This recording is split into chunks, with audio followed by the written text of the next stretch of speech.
Solution solution solution. कल ही मैंने एक सॉल्यूशन बनाया। I have taken a water and added to a sugar.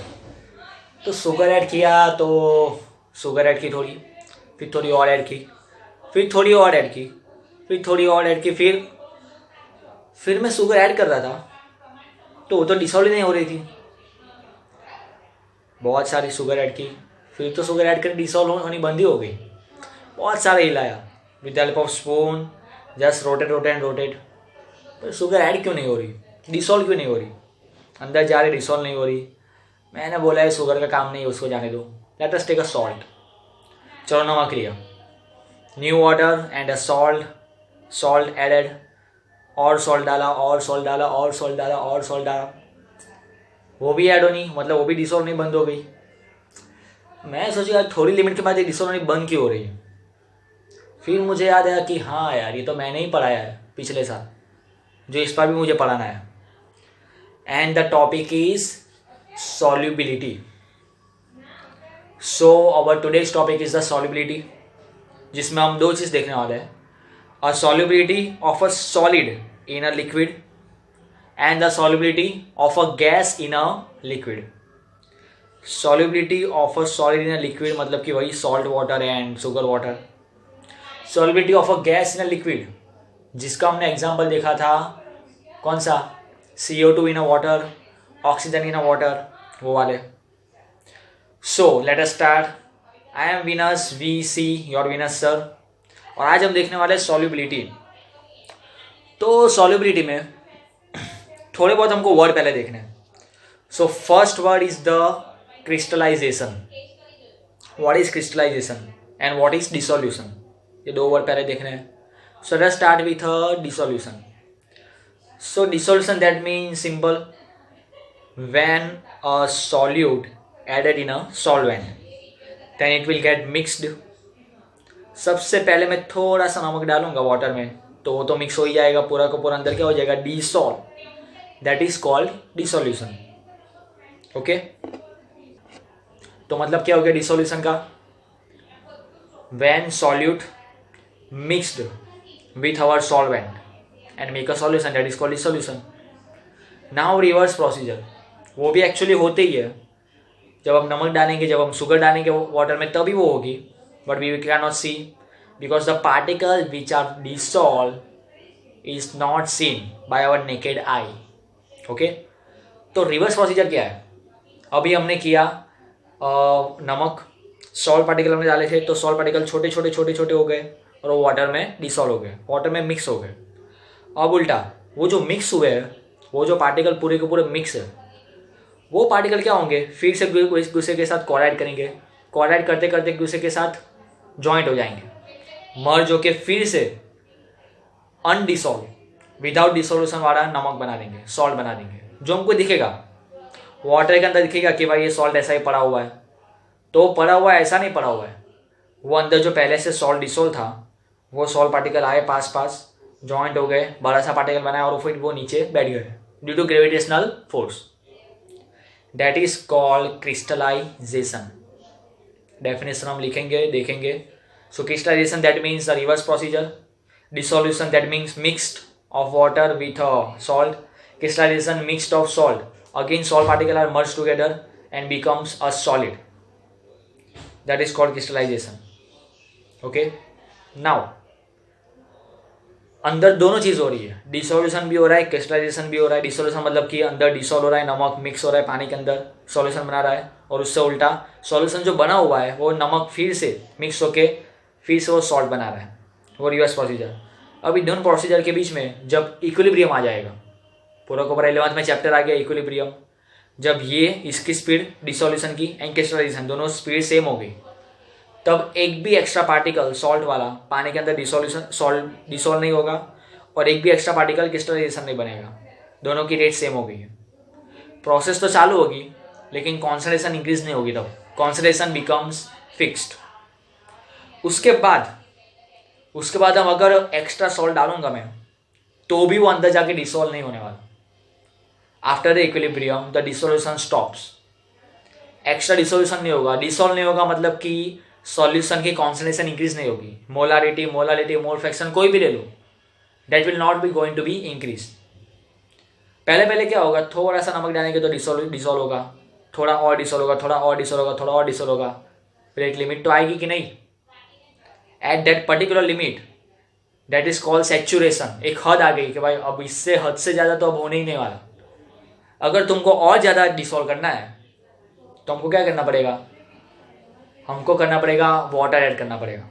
अगर वाटर ज़्यादा इंक्रीज होगा तो फिर जगह इंक्रीज हो गई है तो उसमें ज़्यादा फिर वो डिसॉल्व हो सकेगा salt. But at a given water a fixed amount of solid can be dissolved, a fixed amount of salt can be dissolved।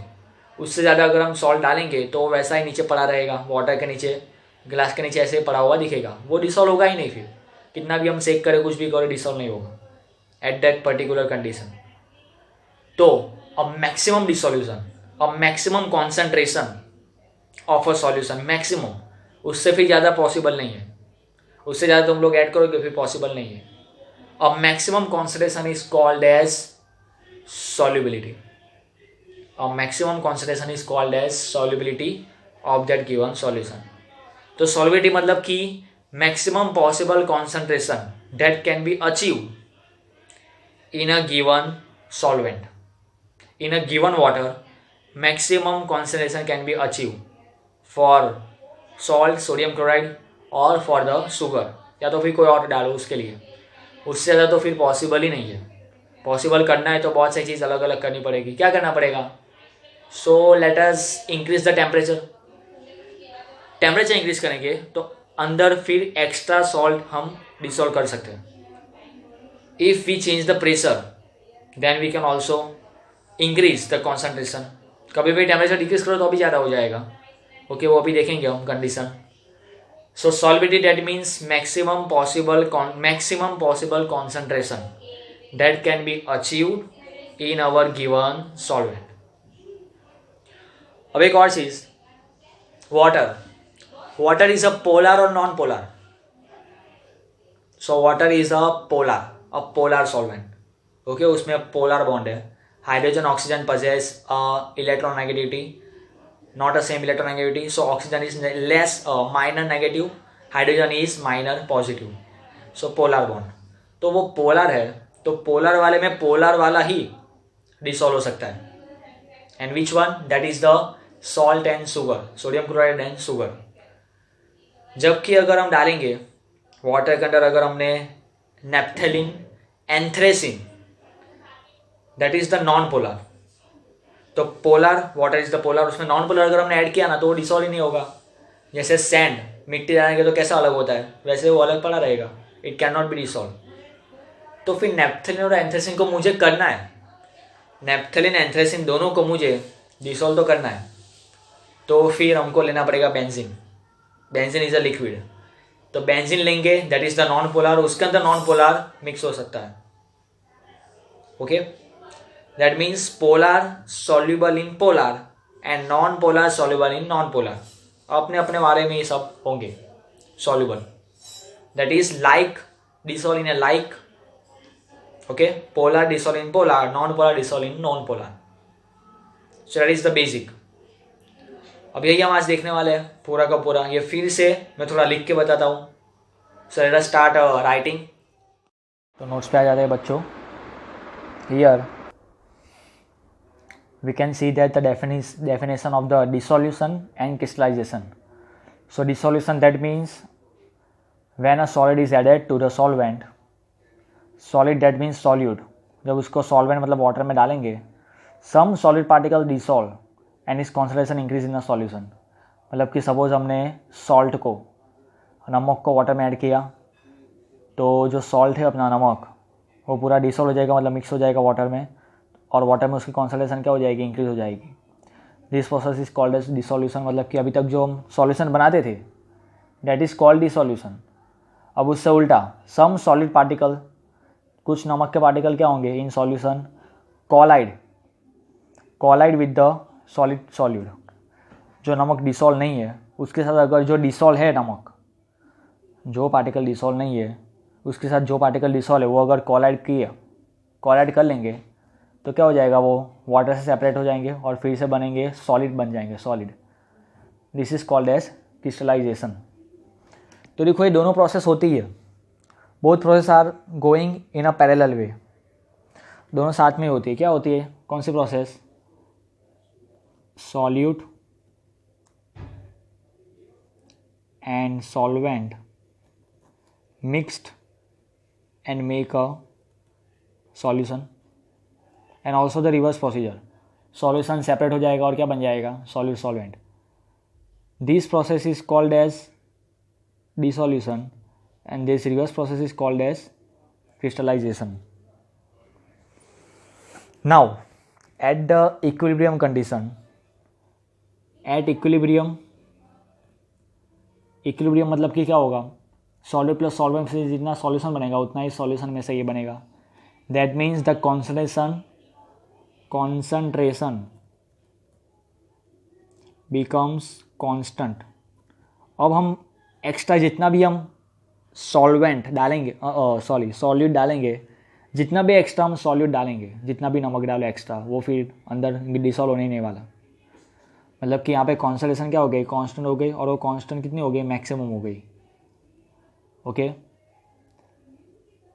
Now that concentration is called as solubility। That concentration is called as solubility. Let us take one example.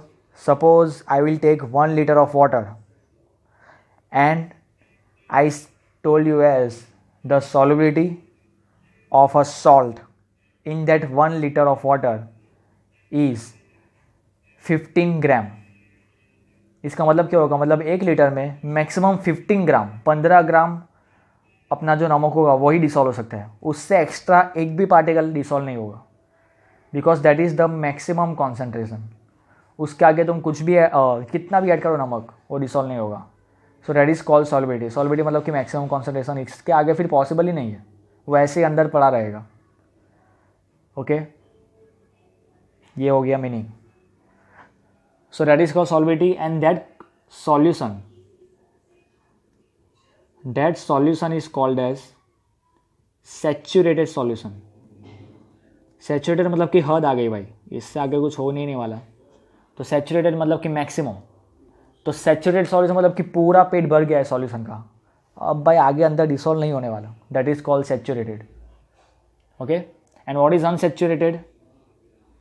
Unsaturated that means उसके अंदर अभी capability है, वो अभी पूरा का पूरा उसका भर नहीं गया है। we can dissolve extra solid particle, we can dissolve extra salt particle। unsaturated मतलब कि a solution have a space to dissolve more solid particle। उसके अंदर भाई अभी भी स्पेस है, that is called unsaturated. Okay, तो सैचुरेटेड मतलब कि सॉल्युबिलिटी पीक पॉइंट आ गया, इसके आगे तुम अंदर डिसॉल्व कर ही नहीं सकते। अनसैचुरेटेड मतलब कि अभी भी अंदर जगह है। नाउ इफेक्ट ऑफ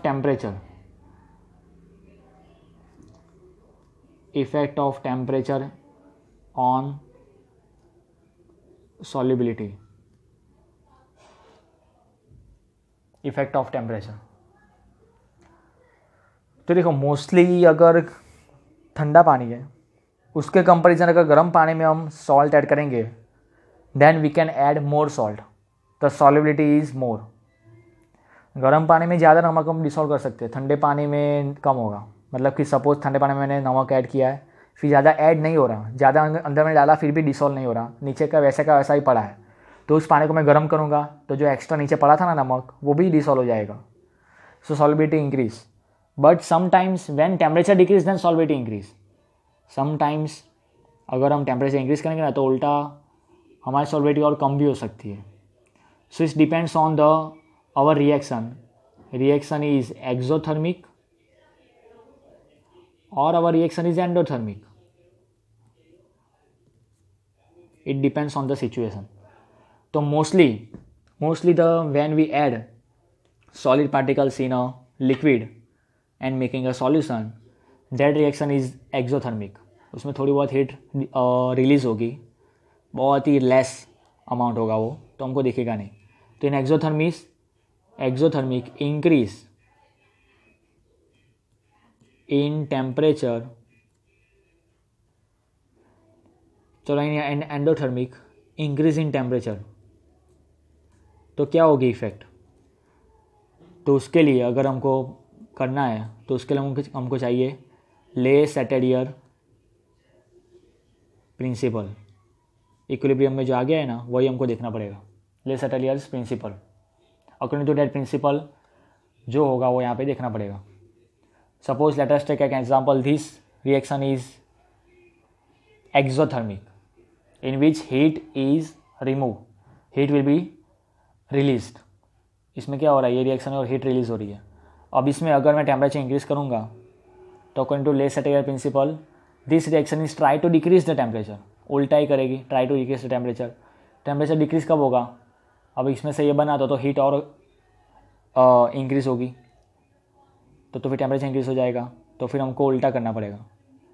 ओके, मतलब कि इन एक्सोथर्मिक रिएक्शन अगर हमने टेम्परेचर इंक्रीज किया है तो सॉल्युबिलिटी क्या हो जाएगी, डिक्रीज हो जाएगी, क्योंकि रिएक्शन उल्टी होने वाली है. Reaction will be the reverse. So in exothermic increase in temperature नहीं, decrease in temperature is useful. In exothermic decrease in temperature is useful. Increase in temperature तो क्या होगा, सॉल्युबिलिटी इंक्रीज नहीं होगी, बाय डिक्रीज होगी. And here increase in temperature endothermic में क्या होगा, सॉल्युबिलिटी इसका उल्टा ही होगा, सॉल्युबिलिटी विल बी इंक्रीज. ये सब इतना डिटेल में देखना नहीं, याद नहीं रखना है, जस्ट फॉर इंफॉर्मेशन. तो Le Chatelier principle is important while taking the temperature into an account. Now effect of pressure. तो अभी हम जो देख रहे हैं that is the solubility of a solid in a liquid. Solid particle और liquid में डाला है. तो प्रेशर सॉलिड लिक्विड, सॉलिड के ऊपर प्रेशर की कोई इफेक्ट होगी ही नहीं. सॉलिड को कितना भी हम फोर्स लगाएंगे उस पर प्रेशर लगेगा ही नहीं, उसका वॉल्यूम कम ही नहीं होगा. So effect of pressure, so there is no effect of pressure. When we dissolve a solid in a liquid, then pressure doesn't have any effect. Pressure doesn't have any effect, unaffected. तो यहाँ पे pressure की कोई effect नहीं होने वाली. Solubility of a solid in liquid, तो pressure की कोई इफेक्ट नहीं होने वाली. Now solubility of a gas in a liquid. तो ये थियोरी डिटेल में देखनी है, that is the important one. और इसमें सबसे पहले हम देखेंगे इफेक्ट ऑफ प्रेशर ही देखेंगे. Effect of pressure, here effect of pressure is very important. Effect of pressure because here we have a gas possessed many effect of a pressure. PV equal to nRT हमको पता है. Pressure increase करेंगे, Boyle's Charles कैलोरी सब laws आ जाएंगे यहाँ पे. अब ये जो थियोरी है इसको ऐसे भी पूछ सकते हैं, Henry's law. State, derive, explain the Henry's law for solubility. तो गैस की effect when we dissolve gas into any liquid. अब इसमें एक एग्जांपल हम फिक्स कर लेते हैं. इसमें हम एग्जांपल याद रखेंगे. कौन सा एग्जांपल? हम गैस लेंगे CO2, लिक्विड लेंगे, फेवरेट हमारा liquid water. CO2 dissolve in a water. अच्छा, आपको पता है when we dissolve CO2, more CO2 in a water, actually कोई भी वाटर ले लो उसमें CO2 थोड़ा बहुत तो होगा ही in ppm, but when we dissolve more CO2 in a water then it is nothing but the soda. It is nothing but the soda. Okay, so that's why I have taken this example. Otherwise we will take oxygen plus water, oxygen plus benzene, anyone. तो solubility of a gas in a liquid, तो उसके लिए जो law है, जो rule है, that is given by the Henry, जिसके बारे में हमको देखना है. तो प्रेशर की इफेक्ट समझने के लिए let us take one example. Here in our beaker we have taken a solution and a gas. Solution मतलब कि इसमें वाटर या तो कोई भी लिक्विड है जिसमें थोड़ा बहुत पहले से ही गैस डिसॉल्व है, और उसके ऊपर अनडिसॉल्व गैस, सिर्फ ऊपर ऐसे ही है, जो डिसॉल्व नहीं है वो गैस हमने रखा है. And we have some weight. Okay, तो ये क्लोज्ड है, so we have some pressure. Now in this when we increase the weight, चलो दो और मैं यहाँ पे वेट रख दूँ, तो यहाँ पे वेट रखूँगा तो ये नीचे आ जाएगा क्योंकि यहाँ पे फोर्स रहेगा. So the piston move towards downward when we add more weight. W1 already था, W2 एंड WT हमने रख दिया. ओके, तो ये हमारा सॉल्यूशन था. अब क्या होगा, गैस की जगह कम हो गई, volume decrease then pressure increase. तो पहले तो थोड़ा बहुत सॉल्युबल था ही गैस, अब प्रेशर इंक्रीज़ हुआ तो ज़बरदस्ती थोड़ा यहाँ पे प्रेशर लगने की वजह से ज़बरदस्ती थोड़े और अंदर पार्टिकल अंदर चले जाएंगे. That means now we have more particles of gas in our solution. That means it is simple, solubility क्या हो गई, सॉल्युबिलिटी इंक्रीज. थोड़ा नॉर्मल भी हम सोच सकते हैं, पता कर सकते हैं कि क्या होगा अगर हम प्रेशर इंक्रीज़ करें तो लिक्विड के अंदर गैस पार्टिकल जब और इंक्रीज़ हो जाएंगे. दैट मीन्स सॉल्युबिलिटी कॉन्सनट्रेशन क्या हो जाएगी, इंक्रीज़ हो जाएगी, सॉल्युबिलिटी इंक्रीज. क्योंकि हमने प्रेशर लगा के ज़बरदस्ती गैस को अंदर डाला है तो अंदर जाएगा, डिसॉल्व हो जाएगा, solubility will be increase. Soda में क्या होता है, normal water also possess CO2. Soda में CO2 थोड़ा एक्स्ट्रा होता है, ज़बरदस्ती अंदर प्रेशराइज करके मशीन से डाला होता है, दैट इज़ कॉल्ड सोडा. जब हम ये ओपन करेंगे तब ऐसा आवाज़ भी आएगा.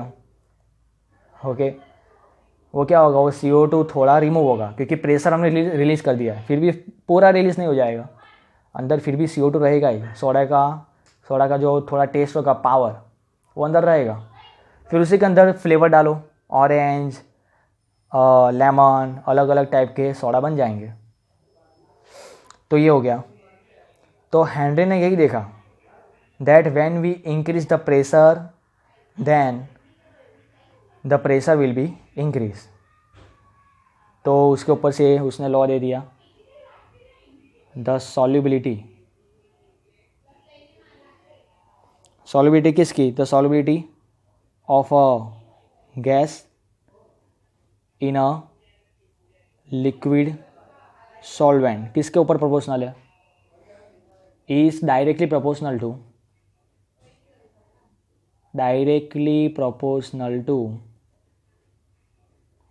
pressure exerted on it, directly proportional to pressure of the gas. अब ये जो लॉ है ना, यही लॉ सेम एक दूसरे साइंटिस्ट ने भी दिया था, that is the Dalton. Henry and Dalton दोनों ने same, both at the same time, दोनों ने एक ही ज़माने में सेम चीज़ पे ट्राई कर रहे थे, एक्सपेरिमेंट कर रहे थे, और दोनों ने सेम ही चीज़ बोला था. दोनों अलग अलग कंट्री के थे, उस टाइम ज़्यादा कम्युनिकेशन तो फास्ट था नहीं कि पता चले. तो independently Dalton also independently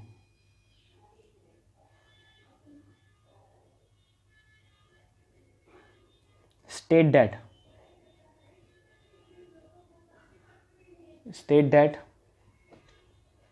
solubility of gas in a liquid depends on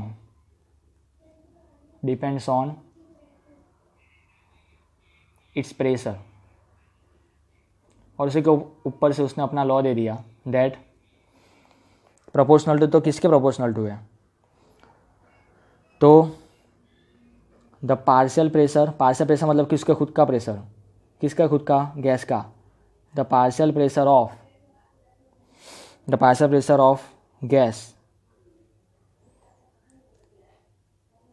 in a vapour phase, मतलब कि गैस के फेज में होना चाहिए, in a vapour phase is proportional to, तो सॉल्युबिलिटी प्रोपोर्शनल है प्रेशर के, प्रेशर प्रोपोर्शनल है सॉल्युबिलिटी के, प्रेशर प्रोपोर्शनल टू है सॉल्युबिलिटी के। लेकिन सॉल्युबिलिटी मतलब कि कॉन्सेंट्रेशन किस में ले, मोलालिटी, मोलारिटी, मोल फ्रैक्शन। तो इसने बोला था इट इज़ प्रोपोर्शनल टू, तो ले लो भाई मोल फ्रैक्शन ले लो, mole fraction of gas, mole fraction of that gas in a solution, जो अंदर सॉल्यूशन के अंदर है ना उस गैस का mole fraction. That means pressure proportional to mole fraction, और वो भी सॉल्यूट के। P proportional to X, P equal to constant रखना पड़ेगा, कांस्टेंट को बोलना है हमको K H, which is called as Henry's constant. So that is the rule, Henry's rule है, ऑल्सो डाल्टन्स रूल, पर हेनरी का नाम ज़्यादा है, that's why it is Henry's constant. तो pressure of that gas proportional to mole fraction of that gas, जितने ज़्यादा अंदर मोल फ्रैक्शन होगा गैस का उतना ज़्यादा प्रेशर होगा। मतलब प्रेशर इंक्रीज करो तो अंदर अंदर गैस भी इंक्रीज होता रहेगा, वैसा है। So that is the rule, P equal to K H into x. K H की वैल्यू अलग अलग गैस के लिए अलग अलग है, हमारी बुक के अंदर एक टेबल दिया है, अलग अलग गैस के लिए के एच की वैल्यू है, पर वो सब याद नहीं रखनी है, that is for information. Okay, now when we draw one graph, when we draw a graph of pressure or we can say partial pressure in a बार में लेते हैं, यूनिट ले लिया हमने बार, वर्सेस मोल फ्रैक्शन, तो सिंपल है, linear ही आएगा, linear, क्योंकि प्रोपोर्शनल है। अगर प्रेशर इंक्रीज होगा तो मोल फ्रैक्शन भी इंक्रीज ही होने वाले, that is called proportionality. Okay, अलग अलग पॉइंट हम लेंगे, एक्सपेरिमेंट करेंगे, दो सबको ज्वाइन करेंगे तो एक लाइन मिलेगी। तो प्रोपोर्शनल का मतलब भी होता है कि हमको एक लाइन मिलने वाली है। ओके, अंदर HCl हाइड्रोजन क्लोराइड का गैस लिया है, उसका एक्सपेरिमेंट दिखाया है, मैंने CO2 लिया है। Now let us see applications of this law. किसका लॉ? हेनरीज लॉ, कि भाई प्रेशर ऐड करेंगे, प्रेशर इंक्रीज करेंगे तो गैस भी इंक्रीज होगा हमारे वाटर के अंदर, हमारे लिक्विड के अंदर। उसका यूज़ हम कहाँ करते हैं? तो हम यूज़ करते हैं टू इंक्रीज, जो हमने देखा अभी वही, to increase solubility of CO2 in water. तो क्या बनेगा? Soft drinks, Coca Cola, Thums Up, Pepsi, कुछ भी ले लो, वो सब हमारी सॉफ्ट ड्रिंक बन जाएगी, बराबर। Second application, now for second application, first वाली तो हमने देखी है पहले भी, बाकी कहाँ पे यूज़ होता है इसका? So it is used in scuba diving. Scuba diving that means scuba divers, जो डाइविंग करेगा that is called scuba divers.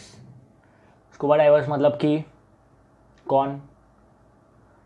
तो वही under water swimming, under water मतलब कि बहुत ही अंदर, वाटर के बहुत ही अंदर तक जाना है और बहुत ही लॉन्ग टाइम तक रहना है, that is called scuba diving.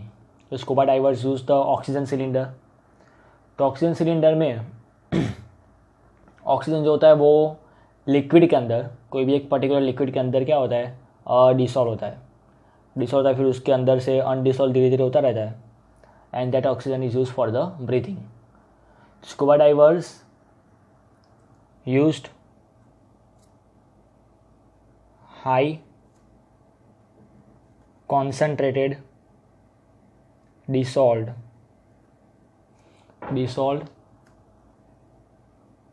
obviously O2 gas is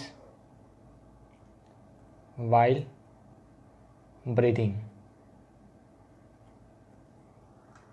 okay, वैसा होता है। अब अगर हम इंक्रीज करेंगे प्रेशर तो उसके अंदर सॉल्युबिलिटी भी इंक्रीज होगी, increase the pressure, increase the solubility of the atmospheric gases in a blood. If pressure increase then solubility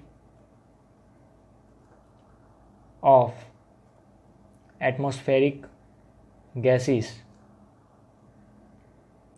increase in blood, मतलब कि ऑक्सीजन की सॉल्बिलिटी इंक्रीज हो जाएगी, वैसा होगा. Now when the diverse come towards the surface, अब यहाँ पे होगा ऐसा, जितना वाटर के अंदर जाओ ना उतना प्रेशर इंक्रीज होता है, वाटर का प्रेशर लगता है, तो जितना अंदर जाएंगे उतना प्रेशर इंक्रीज होगा, उतना pressure increase, solubility of the atmospheric gases will be increase in our blood. अगर सरफेस के अपर आएंगे, सरफेस के पास जाएंगे तो क्या होगा, प्रेशर डिक्रीज होगा, तो सॉल्बिलिटी ऑल्सो डिक्रीज. ओके, वो सब अंदर लिखा है, वो बराबर हमको देख लेना है. वैसा है. एक इसी के ऊपर से हमको मेडिकल कंडीशन देखनी है, that is called band. That is the medical condition which is painful and dangerous. Okay, हमारी बुक में एक लिखा है बैंड, जो इसी के ऊपर है. अब होगा वैसे,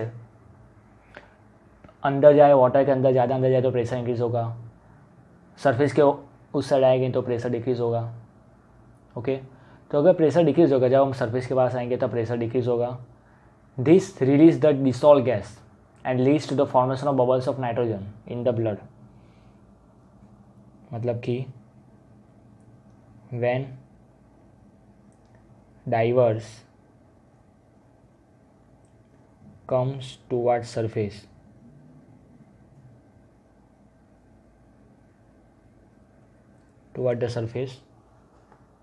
then what happen, then it release dissolved gases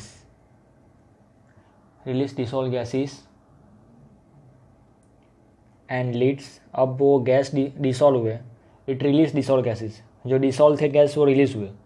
release होने के बाद क्या करेंगे, लीड्स टू फॉर्मेशन, वो बनाएंगे, बबल्स बनाएंगे, formation of bubbles of nitrogen in a blood. जो सिलेंडर होता है ना, स्कूबा डाइवर्स जो यूज़ करते हैं, they are used a cylinder of air which is dissolved in a particular liquid. अंदर गए तो प्रेशर इंक्रीज हो जाएगा पूरी बॉडी का, वो सिलेंडर का भी. देन सॉल्बिलिटी इंक्रीज, ऊपर आए तो सॉल्बिलिटी डिक्रीज होगी. डिक्रीज मतलब कि हमारे ब्लड के अंदर जो डिसॉल्व है ना air, blood that is one type of liquid, dissolve gas कौन सा है, air. Pressure decrease, solubility decrease according to Henry's law. तो प्रेशर डिक्रीज, सॉल्बिलिटी डिक्रीज होगी तो जो एयर होगी वो रिलीज़ होगी, जो एयर ब्लड के अंदर डिसॉल्व है वो रिलीज़ होगी और वो बनाएगी नाइट्रोजन के बबल्स बनाएगी. That bubbles is called as bends. Okay, तो इसको क्या और भी कर सकते हैं. उसको अवॉइड करने के लिए क्या करना है, उसको अवॉइड करने के लिए हम जो टैंक बनाएंगे, द सिलेंडर, एयर सिलेंडर, जो स्कूबा डाइवर लेके जाएगा पीछे लटका के, उसके अंदर हम हीलियम ऐड करने वाले हैं. ओके, टू अवॉइड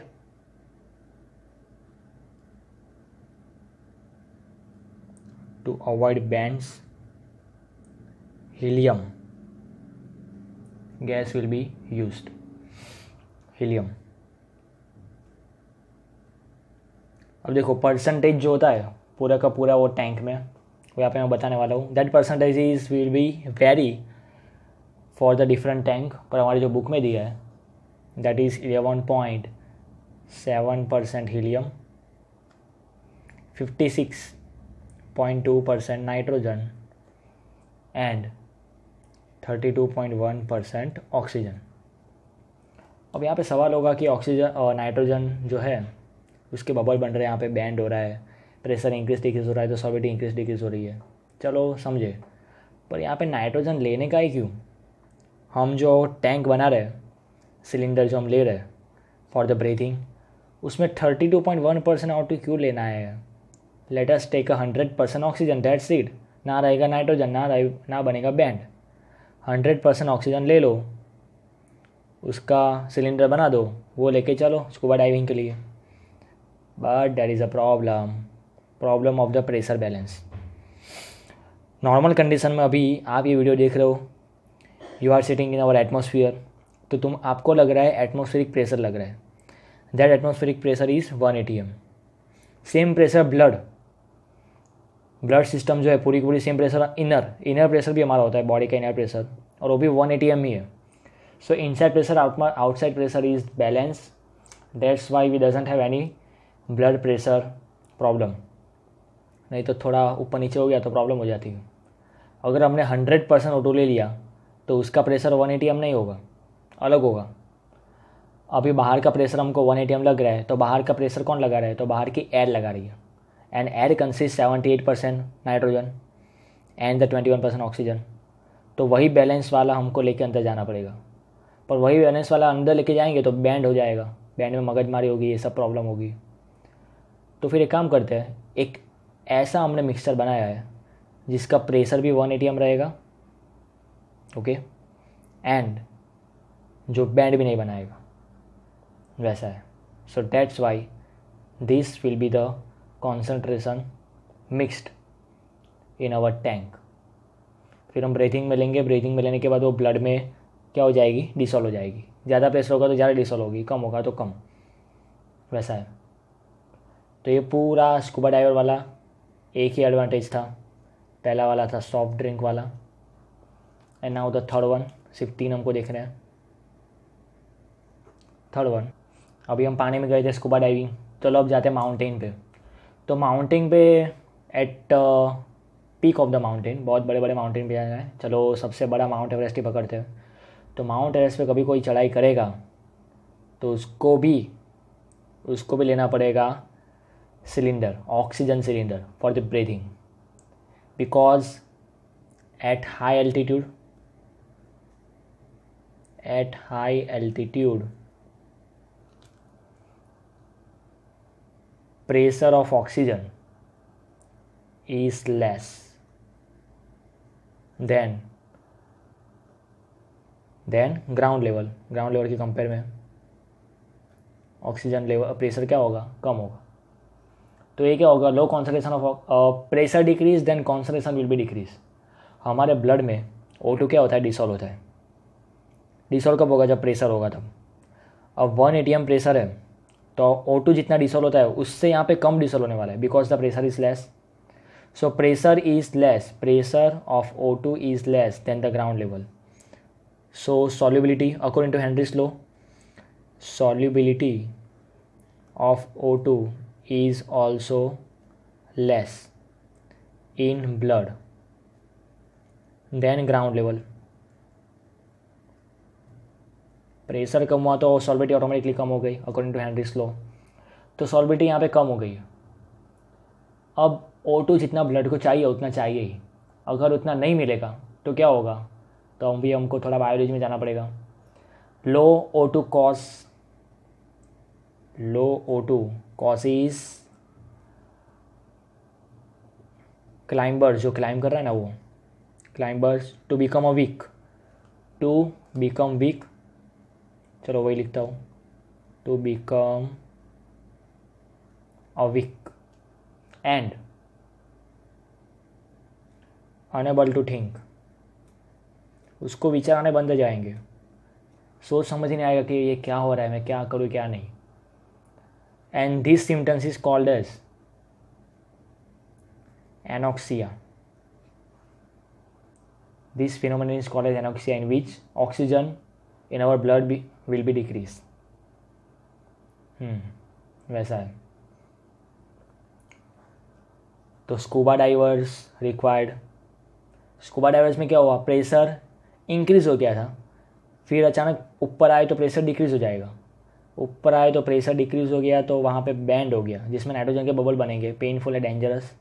यहाँ पे प्रेशर डिक्रीज हो गया ऑक्सीजन का, तो ऑक्सीजन की सॉल्बिलिटी डिक्रीज हो जाएगी, ब्लड में जितना ऑक्सीजन चाहिए उससे कम हो जाएगा, उससे वीक हो जाएगा क्लाइंबर, सोच भी नहीं आएगी क्या करना है क्या नहीं करना है।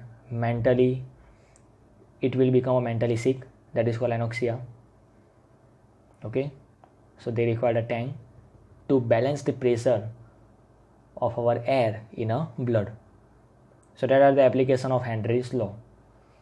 Now let us see some illustrations, examples, or according to based on the Henry's law. So in text question number 2.6, if solubility of H2S hydrogen sulfide in water at STP 0.195 m, solubility is given 0.195 m, solubility that means maximum concentration. तो concentration है मतलब ये metre नहीं होगा, molality is given. Calculate Henry's constant. Henry's constant find करना है तो फिर ये फॉर्मूला आने वाला है हेनरी का लॉ. एक ही फॉर्मूला आया है, P = KH × X. तो ये फॉर्मूला यूज़ करना पड़ेगा. Henry's constant that for that we have to find pressure and X. तो प्रेशर तो ऐसे ही मिल जाएगा because at STP pressure is 1 bar. So 1 bar is a pressure. X mole fraction find करने पड़ेंगे. For the mole fraction, we have molality. So let us take a formula of molality equal to 1000 mass of solute upon molecular mass of solute and the mass of the solution W1. M2 पहले find कर ही लेते हैं. Molecular mass of hydrogen sulphide तो 2 × H + 1 × S. Hydrogen मतलब 1, sulphur तो 32, oxygen के नीचे आएगा वो 32 + 2 × 1 तो 34 ग्राम per mole. Molality 0.195 equal to 1000 W2 M2 वो कितना आया 34 एंड W1. चलो यहाँ तक है.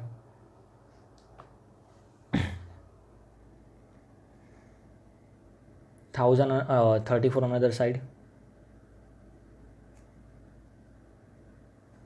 multiply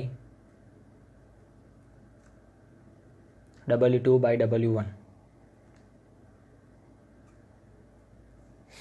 वो आ जाएगा हमारा answer 0.00663 W2 by W1. Okay, हमको फाइंड करना है mole fraction X2. Mole fraction equal to N2 upon N1 + N2. Mole fraction of H2S, mole of H2S upon N1 + N2, total mole. Now here mole equal to mass by molar mass, mass by molar mass. तो दोनों के मास तो चलो मिल गए, ऐसा समझ ही लेते हैं. We have the mass of both solid solvent. Molar mass तो यहाँ से एक काम, मोलर मास हमारा चलो M2 है. वाटर का भी होता ही है. वाटर का मोलर मास क्या होगा? Molar mass of water let us take 18 gram per mole. H2O मतलब कि यही होगा. दोनों का मास इंडिविजुअल नहीं है, रेशियो है दोनों का. अब जब मोल इक्वल टू मास में मोलर मास, दोनों का मास नहीं है, then we can neglect. Here we can neglect N1 नहीं, N1 that is the mole of water which is very much more than mole of the H2S. कोई इसको हम neglect कर सकते हैं, मतलब कि एकदम बड़ी वैल्यू, उसमें एकदम छोटी वैल्यू ऐड करे या ना करे चलेगा. So here we can neglect, in denominator we can neglect the mole of H2S. Plus या माइनस में हो तो अभी हम नेगलेक्ट कर सकते हैं, नॉट इन अ डिवाइड और in a multiply. So neglect. Now N2 mass molar mass, N1 divide में mass divide by molar mass. Divide में आएगा तो वो ऊपर चला जाएगा. Now put all the values. W2 by W1 तो 0.00663. W2 by W1 वो पूरी की पूरी वैल्यू हमारे पास m1 water and here it is 34. तो x2 आ जाएगा 0.00351.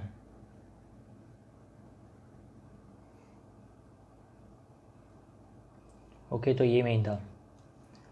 STP लिखा है STP, so we already have the pressure 1 bar. Molarity is given, तो मोलारिटी का फॉर्मूला उसके ऊपर से W2/W1 मिल गया. मोल फ्रैक्शन हमको चाहिए, फॉर्मूला हेनरी के फॉर्मूले में मोल फ्रैक्शन आएगा. N2 को नेगलेक्ट करो, mole equal to mass by molar mass, value रखिए, आंसर आ गया. And now Henry's constant find करना है. तो according to Henry's law P equal to KH into x, 1 equal to KH into 0.00351. So KH equal to 1 upon, जो भी answer आएगा वो 1 अपॉन कर देना. ये आंसर आएगा, उसका यूनिट होगा बार. P का यूनिट बार है, X का कोई यूनिट नहीं है, तो KH का यूनिट आएगा बार. तो फॉर्मूला तो एकदम छोटा ही है, P equal to KH into x, लेकिन अकेला वो फॉर्मूला नहीं आएगा. अकेला वो भी आ सकता है लेकिन इतना इजी नहीं आएगा. यहाँ पे मोलालिटी भी आ गई, मोल फ्रैक्शन भी आ गया. Okay, now second 2.7. KH of CO2, KH that means Henry's constant of CO2 is given, pascal में दिया है. ओके, पास्कल तो pascal at 298 Kelvin. Calculate the quantity of CO2 in 500 milliliter of soda water when packed under 2.5 atm CO2 pressure at 298 Kelvin. The quantity of CO2 मतलब CO2 की quantity, CO2 का weight find करना है हमको. How many weight of CO2 is there, how many gram.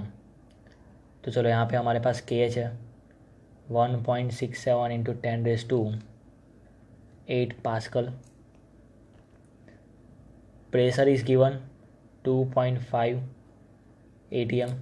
तो सबसे पहले यही फॉर्मूला आएगा, according to Henry's law P equal to KH into x, जिसके ऊपर से x मिल जाएगा. तो P रखूँगा मैं, KH रखूँगा, but what about the unit. यहाँ पे एक प्रेशर है, दूसरा एक प्रेशर का यूनिट पास्कल दिया है, दूसरे प्रेशर का यूनिट ATM दिया है. दोनों हमको सेम पहले करना पड़ेगा, then we can put the value. एक पास्कल दूसरा ATM नहीं चलेगा. तो लेट अस कन्वर्ट ATM इंटू पास्कल, और वो ऐसा आएगा 1.013 इंटू 10⁵ पास्कल. फिजिक्स का है, 11 का थोड़ा बहुत तो आता ही रहेगा. तो ATM तो पास्कल जाना हो तो 1.01 लो तो भी चलेगा, बट 1.013 इंटू 10⁵. तो 10⁵ इज़ वेरी इंपॉर्टेंट. तो यहाँ पे x होगा P अपॉन KH. तो P 2.5 1.013 इंटू 10⁵ अपॉन आएगा KH 1.67 इंटू 10⁸. तो और आंसर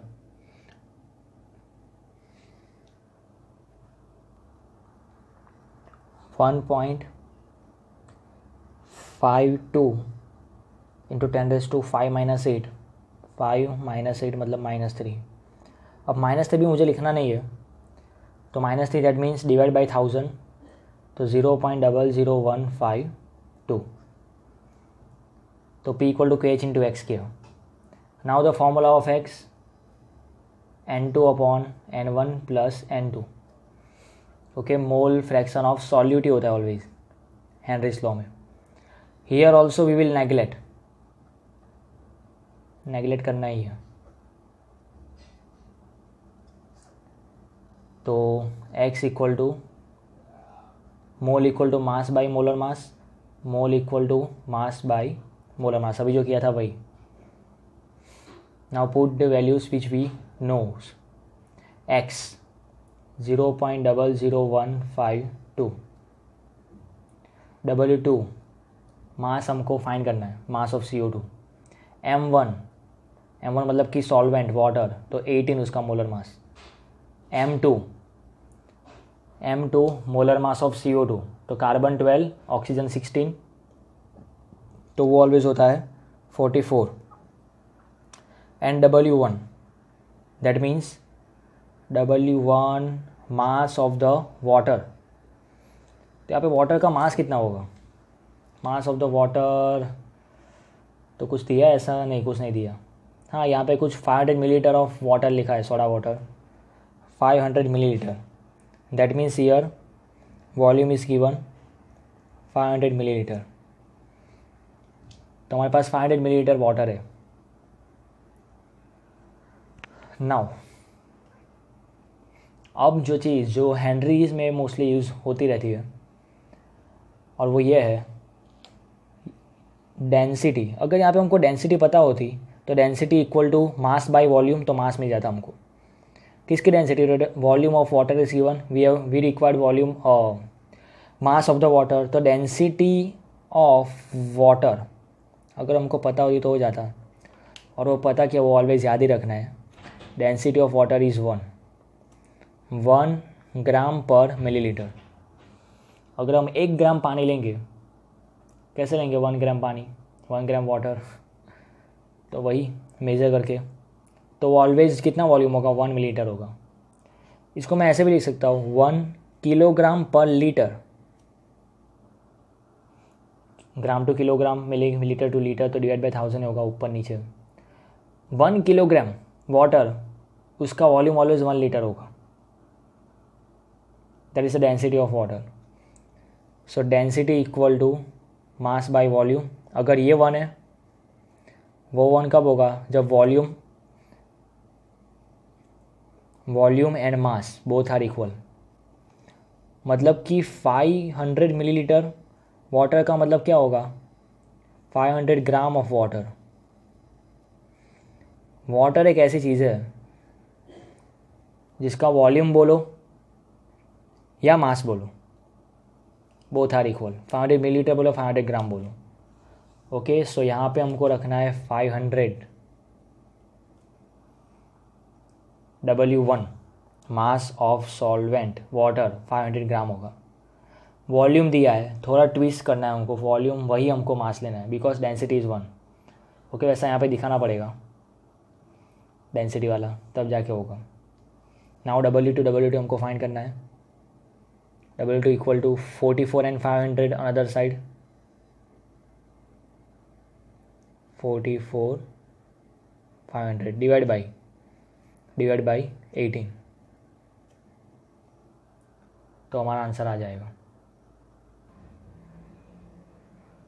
1.85,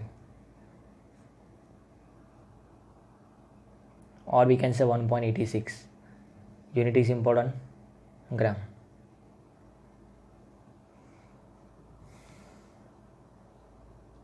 तो ऐसे करना था। एक्सरसाइज में एक क्वेश्चन है, question number 2.13 based on the Henry's law, तो वो देख रहे थे। And it is given as the partial pressure of ethane over a solution containing 6.56 into 10⁻³ gram of ethane is 1 bar. The partial pressure, that means pressure is given 1 bar and the weight of ethane is given 6.56 into 10⁻³ gram. वैसा है।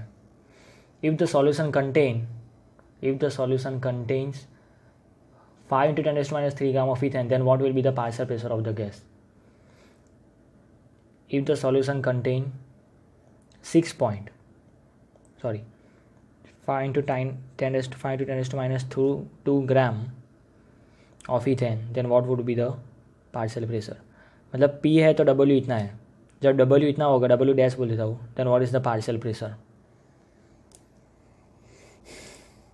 तो 1 बार तो wait इतना है, जब wait इतना होगा तब कितने बार होगा प्रेशर?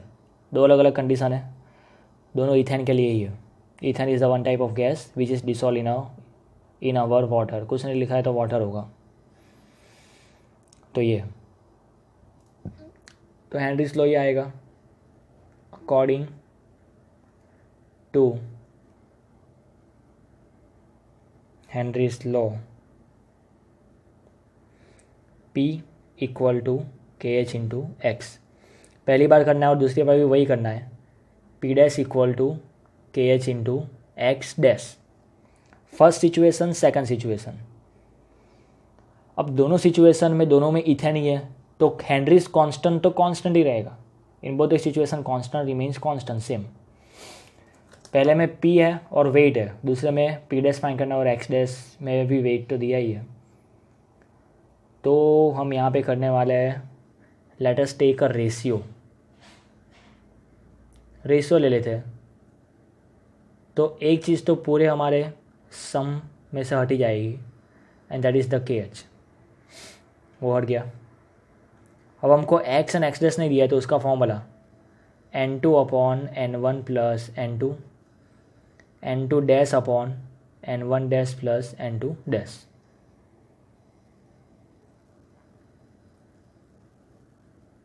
चलो यहाँ पे डिवाइड टू डिवाइड ऊपर जाएगा, N1 dash plus N2 dash in numerator, N2 dash तो नीचे ही रहेगा।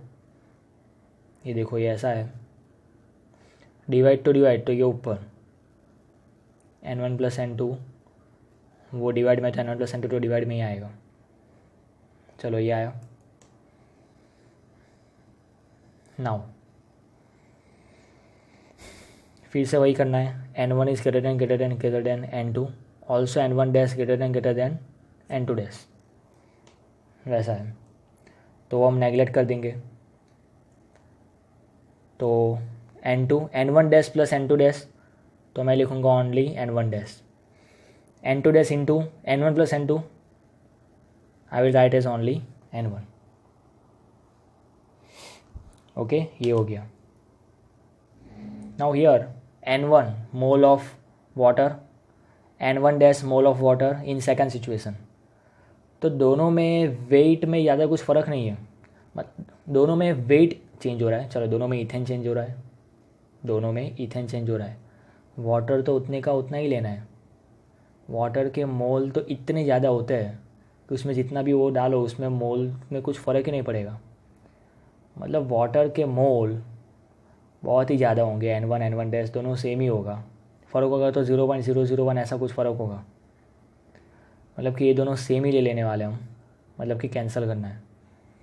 यहाँ पे हम चेंज कर रहे हैं weight of the ethane, weight of the solute.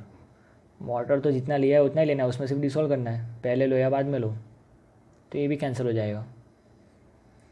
Now put all the values, P1 P dash we have to find, N2 mole equal to mass by molar mass, तो mass by molar mass. N2 dash तो mass by molar mass, ethane का तो वही रहेगा, पहले लो या बाद में लो। P डैश उस side, W2 dash another side and W2 in divide, तो P dash equal to W2 dash मतलब कि सेकंड सिचुएशन अपॉन 5.56 इंटू 10⁻³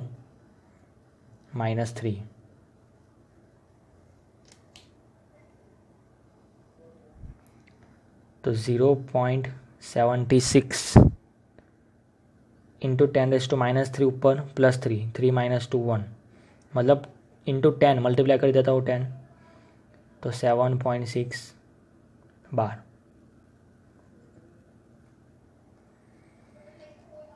तो दो सिचुएशन थी यहाँ पे, प्रेशर इतना तो वेट इतना, वेट इतना तो प्रेशर कितना। तो हेनरीज लॉ दोनों का रेशियो ले लिया, x equal to mass by molar mass, x equal to mole upon total mole, वो किया।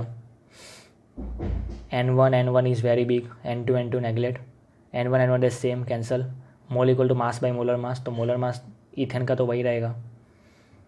Put all the values and we have an answer. तो बच्चों ये था सॉल्युबिलिटी। हेनरीज लॉ किसके लिए है? तो solubility of a gas, solubility of a gas in a liquid, मतलब कि सोडा याद रखना है। हेनरी मतलब कि उसका लॉ किसके लिए, सोडा के लिए। फॉर्मूला है P=H/x। उसके पहले हमने देखा था solubility of a liquid, solubility of a solid in a liquid. अभी हमने देखा solubility of a gas in a liquid. Okay, तो हेनरी के लिए इतना ही है। एक एग्जांपल है हेनरी का, वो आपको सॉल्व करना है। एक ही एग्जांपल दिया है। And next lecture we will see the Raoult's law. आगे बढ़ेंगे, राउल पे जाएंगे। So stay tune.